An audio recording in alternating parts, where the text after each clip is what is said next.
कैसे हो बच्चों? गुड मॉर्निंग बच्चों। हिंदी में हमने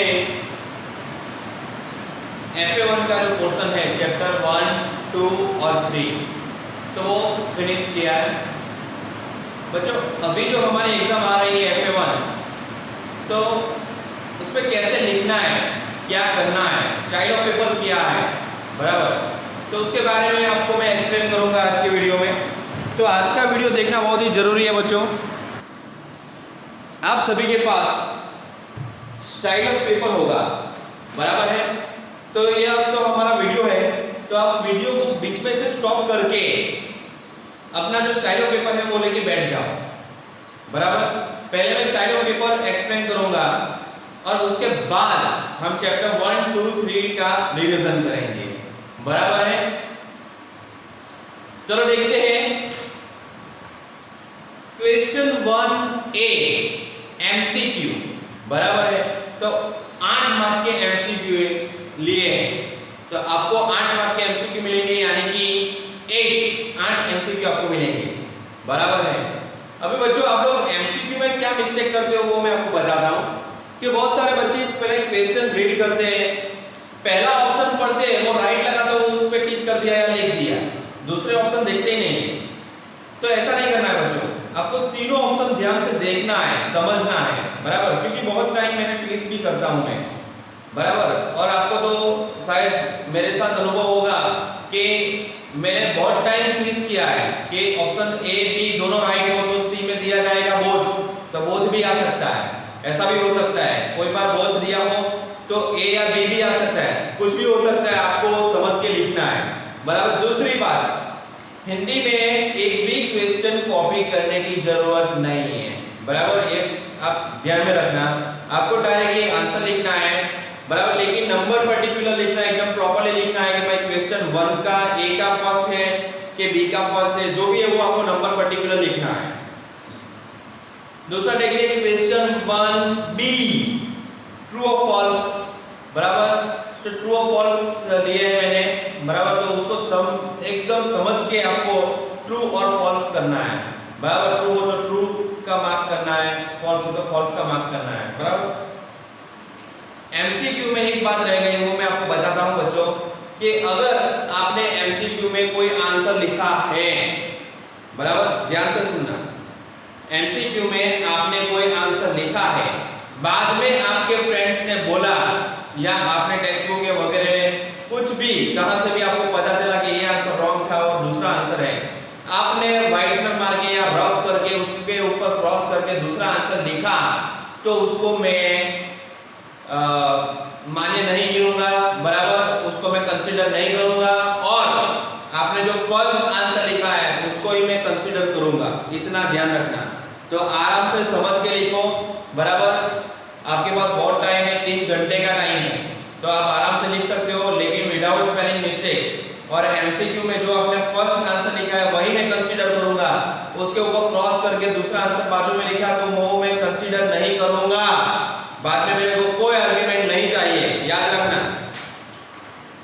चलो आगे बढ़ते हैं। क्वेश्चन 2A समानार्थी शब्द लिखो, बराबर, कितने मार्क्स के हैं? 2 मार्क्स के, बराबर है।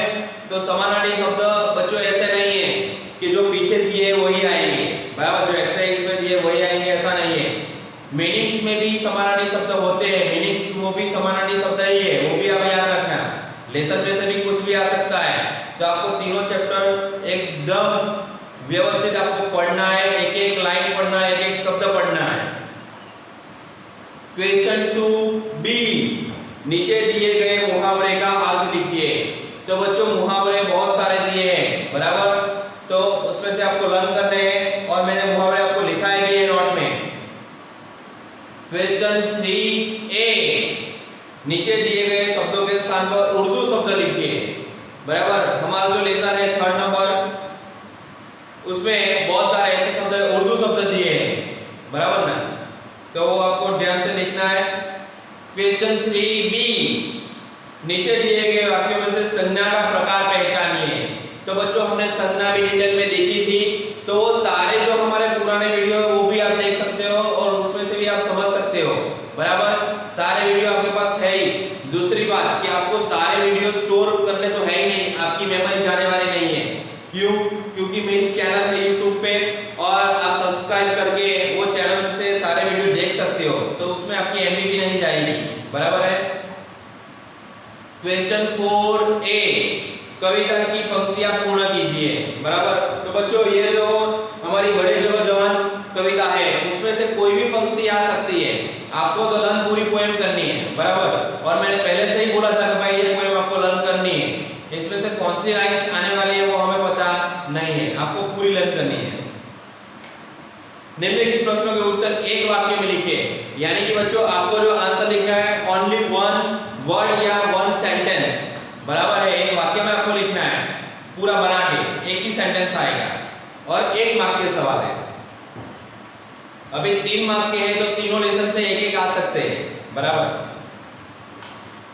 क्वेश्चन 5, यह लास्ट क्वेश्चन है बच्चों। निम्नलिखित प्रश्नों के उत्तर 2 या 3 वाक्यों में लिखिए। तो ये लॉन्ग क्वेश्चन आंसर हुए, इसमें 2 सेंटेंस वाले और 3 सेंटेंस वाले इसमें आ सकते हैं। बराबर। तो आपको सभी पढ़ना है, कोई भी लाइन आपको बाकी नहीं रखनी है। चैप्टर 1, 2 और 3 में कोई ऐसा शब्द भी नहीं रहना चाहिए, कोई मीनिंग्स भी नहीं रहना चाहिए। जितने भी हमारे अंदर बॉक्स भी दिए वो भी आपको लर्न करने हैं। बराबर पढ़ना है। तो बच्चों अभी हम आगे बढ़ते हैं टेक्स्ट बुक की ओर। तो अभी जो आपके पास जो स्टाइलो पेपर आपने पकड़ा है वो उसको साइड पे रख दीजिए और आपको टेक्स्ट बुक अभी पकड़ना है और टेक्स्ट बुक में भी आपको इंडेक्स निकालना है अभी। बराबर। ये बच्चों इंडेक्स में कोई ध्यान नहीं देता है, लेकिन इंडेक्स बहुत ही जरूरी है पढ़ना। बराबर। क्यों वो मैं आपको बताता हूं। आप सभी लोग पहले इंडेक्स निकालिए टेक्स्ट बुक में। देखो यहाँ पे जो दिए हैं वो हमारे चैप्टर के नेम दिए हैं, उसके बाजू में प्रकार दिया है कि भाई कविता का प्रकार क्या है, पाठ का प्रकार क्या है, और यहाँ पे हमें कवि का नाम और लेखक का नाम दिया है। बराबर। अभी पहला नंबर देखते हैं कि बड़े चलो जवान, तो उसका कोई प्रकार हमें दिया नहीं है, सिर्फ कविता लिखा है। अभी उसके कवि कौन है? तो भाई शिवराज भारती। कौन है? शिवराज भारती, वो आपको याद रखना है। दूसरा नंबर देखते हैं बोल मेरी चक्की, तो उसका प्रकार क्या है? तो हास्य कथा। क्या है? हास्य कथा। और उसके लेखक का नाम क्या है? लेखिका है अनीता चमोली। अनीता चमोली। और उनका पेट नेम है अनु। योग्यता की परीक्षा, तो उसका प्रकार क्या है? रोचक प्रसंग। रोचक प्रसंग आपको याद रखना है बच्चों, उसके कोई राइटर नहीं है। बराबर। चलो तो अभी हम थोड़ा लेसन में नजर मार लेते हैं कि बड़े चलो जवान जो है वो शिवराज भारती ने वो कविता लिखी है, बहुत बढ़िया पोएम बनाई है कि भाई जवान जो है वो उनको हमें सैल्यूट करना है, उनको नमन करना है कि आज जवान की वजह से आज हम लोग जिंदा है, सुरक्षित है और अपने घर में अपने फैमिली के साथ आराम से रह सकते हैं। बराबर। तो हमें जवान को सैल्यूट करना चाहिए। जवान जो है बच्चों वो शीश पर कफन बांध के चलता है। बराबर। जब सरहद पे, हमारे देश की जो सरहद है वहां पे बच्चों कुछ भी हो सकता है। बराबर। कहीं से भी गोली आ सकती है, कहीं से भी बम फूट सकता है, कहीं से भी मिसाइल आ सकती है, कुछ भी हो सकता है। फिर भी जवान अपने सिर पर कफन बांध के आगे बढ़ता है और हमारे देश की रक्षा करता है, हमारी रक्षा करता है। आगे बढ़ते हैं हिंद की सरहद पर बच्चों आंधी आए, तूफान आए, कुछ भी आए, लेकिन जवान किसी से डरता नहीं है। दूसरी बात कि अगर कोई दुश्मन हमारे देश में घुस जाए, बराबर, तो उसको काल के समान हमारा जवान रहता है। यानी कि हमारा जवान उसको डायरेक्ट मृत्यु दे देता है। बराबर। उसको मार देता है, उसको भगा देता है। बराबर। तो हमारे जवान में इतनी ताकत है। तो बच्चों ये जो जवान है, तो जवान के लिए हमें प्रे करना चाहिए। बराबर। कि भगवान उनको सही सलामत रखे। अभी शब्दार्थ दिया है, कवि का परिचय दिया है, वो सब हमने लेसन में देखा था बच्चों। सारी एक्सरसाइज भी हमने देखी थी। तो आपको पुराने वीडियो भी देखने हैं और उसके रिलेटेड आपको पढ़ाई करनी है। अभी देखते हैं सेकंड नंबर लेसन बोल मेरी चक्की। तो अनीता चमोली यानी कि उनका पेट नेम है अनु। तो राजा विशाल सिंह, याद रखना इसमें एक राजा का नाम दिया है राजा विशाल सिंह, और उनके पास एक चक्की है, वो चक्की का हत्था, हत्था यानी कि हैंडल घुमाते हैं और बोलते थे बोल मेरी चक्की क्या देगी, और चक्की के पास कुछ भी मांगो तो वो चक्की दे देती थी, बराबर। अभी उनका सेनापति था, बराबर, शक्ति सिंह, तो उसकी दानत अच्छी नहीं थी, बराबर। वो ऐसा मौका ढूंढ रहा था कि भाई मैं कभी राजा बनूं, ये चक्की कभी मेरी हो जाए। एक बार क्या हुआ कि राजा विशाल सिंह बीमार हो गए, और बीमार होते ही वो बहुत दिनों के बाद जब ट्रीटमेंट चली, बराबर, उनकी सेवा भी बहुत लोगों ने की, लेकिन वो बच नहीं पाए, उनकी मृत्यु हो गई। बाद में चक्की को कोई घुमा नहीं पाया, बराबर। शक्ति सिंह यह मौका पाकर वो खुद राजा बन गया। अभी क्या होता है कि वो चक्की घुमाने के लिए गया, लेकिन चक्की घूमी नहीं, बहुत लोगों को बुलाया फिर भी चक्की नहीं घूमी। तो एक बार एक हाट बाजार बोला था, और वहां पे दूसरे देशों से सभी व्यापारी अपने अपने गुलाम को बेचने के लिए आए थे। तो एक जो व्यापारी था वो अपने गुलाम के लिए बोलता है कि भाई ये हंसता है तो दीवारें टूट जाती है, ना चलता है तो आंधी तूफान आ जाता है, भूचाल आ जाता है, बराबर। तो ऐसे सब अपने असुर के बारे में, गुलाम के बारे में बोल रहा था, और गुलाम को असुर कहता है, वो इंसान नहीं कहता है, असुर कहता है। तो वो शक्ति से तो खुश हो जाता है, और वो व्यापारी को मुंह मांगी कीमत देके वो असुर को लेके आता है, और वो असुर ने चक्की घुमाई, वो घुमा सका, बाकी किसी और में ताकत नहीं थी वो चक्की घुमाने की। तो शक्ति सिंह ने तो बहुत कुछ मांग लिया, बराबर। अभी असुर पूरा थक गया था, लेकिन शक्ति सिंह नहीं थका। तो असुर ने एक तरीका निकाला कि भाई अभी शक्ति सिंह को चकमा देके कुछ ना कुछ तो करना है। तो जब शक्ति सिंह सो रहा था तब असुर ने चक्की घुमाई, बराबर, बहुत सारे डाकू निकाले, जहाज निकाला, बराबर, और सभी डाकू वो चक्की सब लेके जहाज में चढ़ गए और जाने लगे। उस टाइम में क्या हुआ कि किसी ने पूछा कि हम लोग जहाँ जा रहे हैं वहां नमक होगा या नहीं, नमक के बिना तो हम लोग कुछ नहीं कर सकते।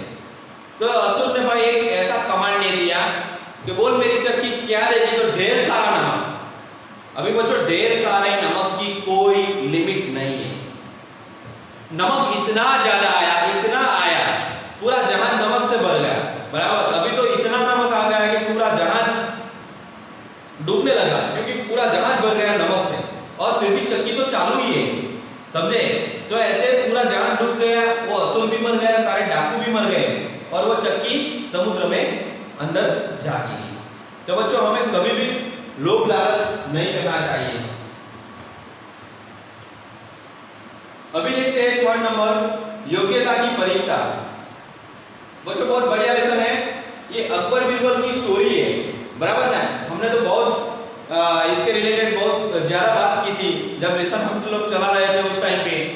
तो अकबर बीरबल, तो बीरबल के बारे में सबको पता ही है कि वो कितना टैलेंटेड है, बराबर। तो राजा अकबर के दरबार में 9 रत्न थे, 9 रत्न, याद रखना। तो उसमें से एक तानसेन भी था।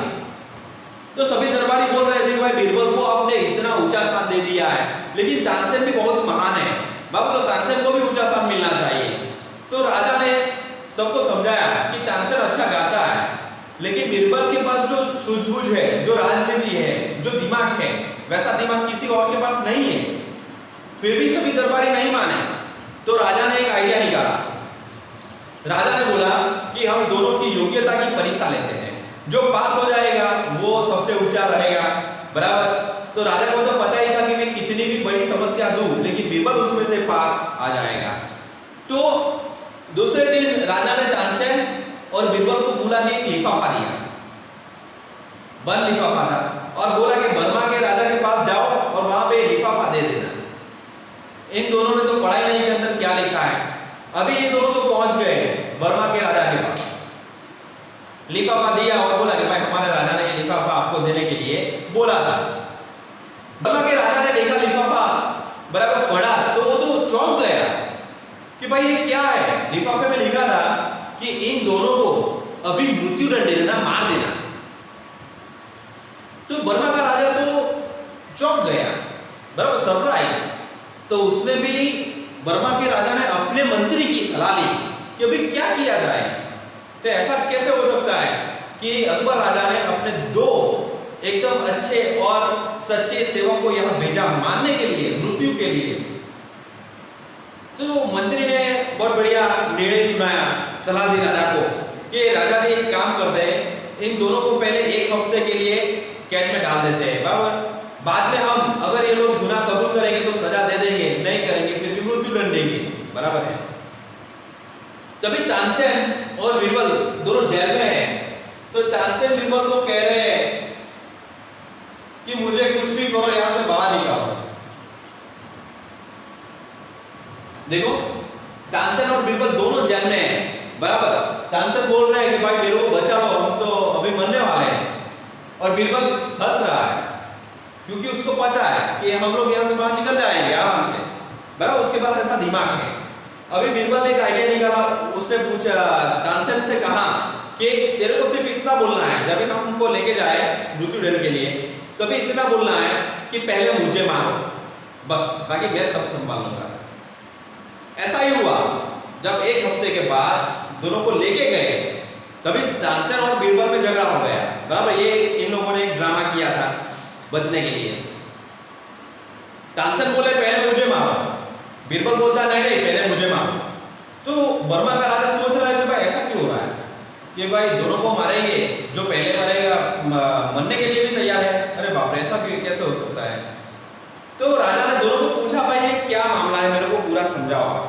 तो बीरबल बोले कि हमारा जो राजा है अकबर, तो उसको काशी के कोई ज्योतिषी ने कहा था कि भाई आपके दो सच्चे सेवक को किसी बर्मा के राजा के पास मरवा दो, बराबर। तो अगले जन्म में वो जो पहला मरेगा वो बर्मा का राजा बनेगा, दूसरा मरेगा वो मंत्री बनेगा, बराबर। और उस टाइम पे अकबर यहाँ पे चढ़ाई करके, हमला करके ये बर्मा जीत सकता है, बराबर। तो बर्मा का राजा तो चौंक गया कि भाई ऐसा भी हो सकता है। तो बर्मा के राजा ने दोनों को छोड़ दिया कि भाई जाओ, तुम लोगों को नहीं मानना है, बराबर। तो बीरबल भी बच गया, तानसेन भी बच गया।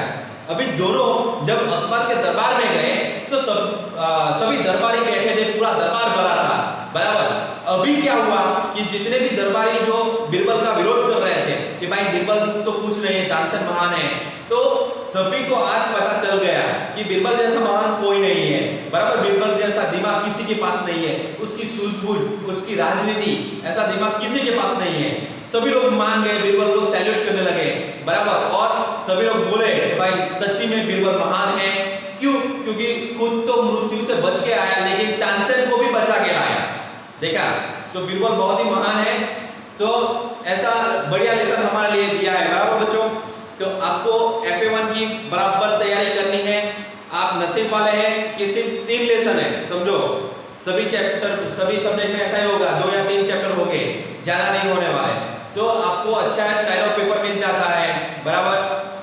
फिर स्टाइल ऑफ पेपर से आपको पता चल जाता है भाई यही पोएम आने वाली है, और ये जो ग्रामर है ये इस लेसन से आएगा, ये जो क्वेश्चन आंसर है इस लेसन से आएंगे।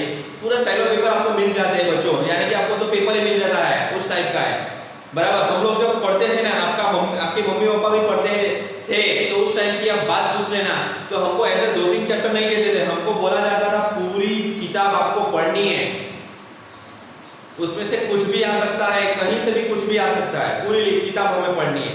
तो आप तो बहुत नसीब वाले हो बच्चों। तो आपको बहुत ही ध्यान से पढ़ना है। 3 लेसन से 30 मार्क्स, सारे सब्जेक्ट में ऐसा ही होगा, आराम से आप ला सकते हो। और आपको पता है कि हमारा जब फाइनल रिजल्ट बनता है, सभी एग्जाम के मार्क्स गिने जाते हैं।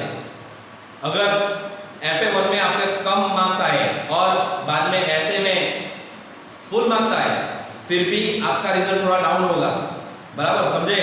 क्योंकि सारे एग्जाम के मार्क्स गिने जाते हैं, तो सभी एग्जाम में हमें बराबर मेहनत करना है, बराबर ना। तो बच्चों एग्जाम के लिए बेस्ट ऑफ लक। और क्वेश्चन पेपर में जब आप सप्लीमेंट्री में जब लिखो पेपर, उस टाइम पे आपको एक भी क्वेश्चन कॉपी करने की जरूरत नहीं है, डायरेक्टली आंसर लिखना है। ओके, तो एग्जाम के लिए best of luck, tata bye bye, see you.